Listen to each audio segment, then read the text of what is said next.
یورپی ملک یونان کے بہت سے جزیروں پر بڑھتے ہوئے تارکین وطن کی وجہ سے آج عام ہڑتال کی جا رہی ہے۔ نظام زندگی مکمل طور پر مفلوج ہے۔ السلام علیکم ناظرین، یورپ بھر سے تارکین وطن کی اہم خبروں، تبصروں اور ان کے تجزیات کے ساتھ میں ہوں آپ کا میزبان پرویز اقبال۔ اب آپ ہمیں دیکھ اور سن سکتے ہیں ہمارے YouTube channel Pakistani community in Europe پر۔ ہمارے چینل کو سبسکرائب کرنا مت بھولیے گا۔ خبر شامل کرتے ہیں۔ یونان سے خبر آ رہی ہے کہ یونان کے بہت سے جزیروں پر آج ہڑتال کی جا رہی ہے۔ تارکین وطن کی وجہ سے یونان کے سب سے زیادہ متاثر ہونے والے جزیروں نے ہڑتال شروع کر دی ہے۔ اگر نظر ڈالیں موجودہ صورتحال پر تو تمام دکانیں، پٹرول پمپ جو ہیں وہ بند ہیں۔ اس کے علاوہ اس ہڑتال میں تمام وکیل اور ٹیکسی ڈرائیور بھی شامل ہو گئے ہیں۔ لوگوں کا مطالبہ ہے کہ وہ ان جزیروں پر بڑھتی ہوئی تارکین وطن کی تعداد کی وجہ سے بہت پریشان ہے۔ ان کا مطالبہ ہے کہ مرکزی گورنمنٹ ان جزیروں پر تارکین وطن کی تعداد کو کم کرے۔ لیسبوس، ساموس اور چیوس کے جزیروں پر عوامی خدمات کو روک دیا گیا ہے۔ اس کے علاوہ تینوں جزیروں پر عوامی احتجاج کا منصوبہ بھی بنایا گیا ہے۔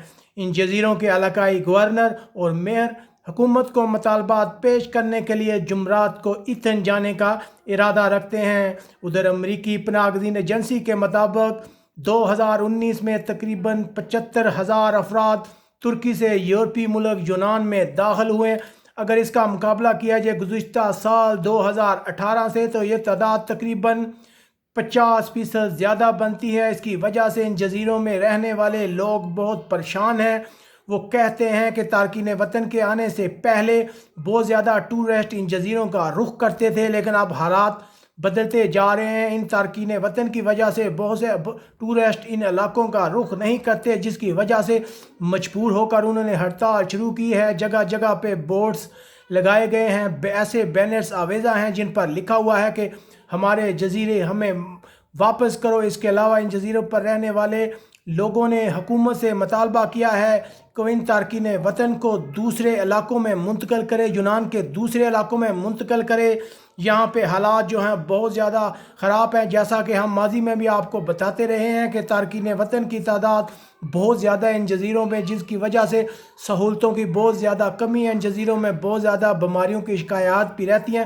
اس کے علاوہ ان جزیروں پر اکثر لڑائی جھگڑا بھی دیکھنے میں آتا ہے۔ بہت ہی کم جگہ پر بہت زیادہ لوگ رہتے ہیں، جن میں بچے بھی شامل ہیں۔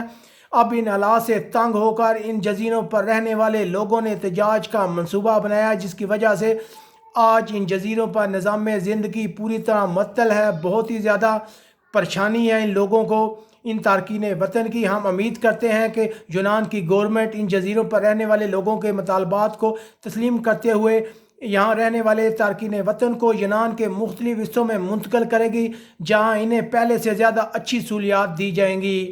ہمارے یوٹیوب چینل کو سبسکرائب کرنا مت بھولیے۔ یہاں بارسلونا سے اپنے میزبان پرویز اقبال کو اجازت دیجیے گا۔ اپنے ارد گرد کے لوگوں کا خیال رکھیے گا۔ اللہ حافظ۔